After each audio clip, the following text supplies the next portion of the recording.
for years we've been involved in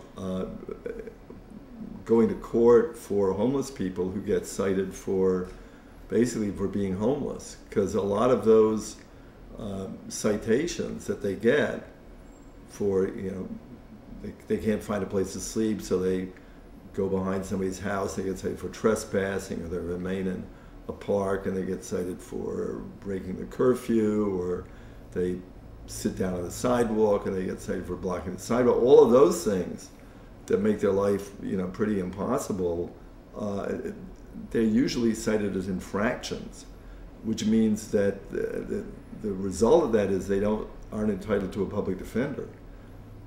So they don't have anywhere to go to get legal defense around that. So we've been doing that for years, trying to fight back against that. And then we also do advocacy to try and prevent the passage of these very punitive anti-homeless laws, which periodically all the cities around get into a paroxysm about it, and they start deciding that their solution is to criminalize homeless people. So it seems like it's defaulting to a punitive action.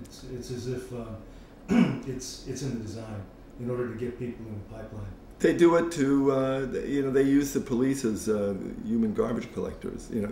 The metaphors are often hygienic and aesthetic. It looks bad, dirty, deters. I mean, we all know what's happening to business. It doesn't have anything to do really with homeless people. It has to do with the fact that the economy is tanking and the people, the rich, have been making out like bandits, and the jobs have gone overseas, and workers have been squeezed. I mean, that's the reason why business is bad, but it's much easier to blame homeless people. How do you do it on a global scale? Because I know at Poor Magazine, one of the things that we had seen was this report by, I think, some governmental body about the social and security ramifications of global warming.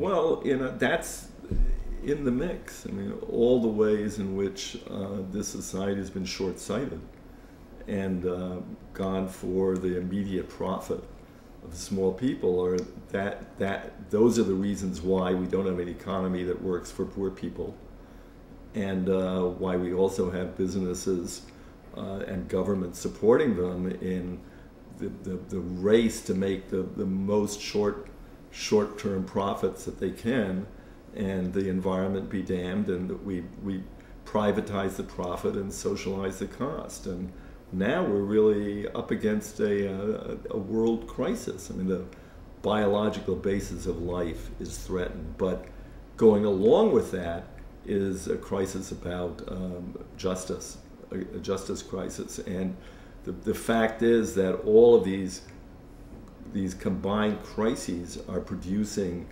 conflict in the world, increased conflict, increased competition for scarce resources. So, it's really, capitalism is really at a crisis here, but humanity is really at a crisis here now. And the issue is, can it be reformed, or is it going to require a more radical transformation? So what we have with the election of Obama is a bet that, and I think it's that the system can be reformed. I mean, that he'll be able to create a rational system that eliminates all the negative side effects of this rampant capitalism, controls it, and modulates it.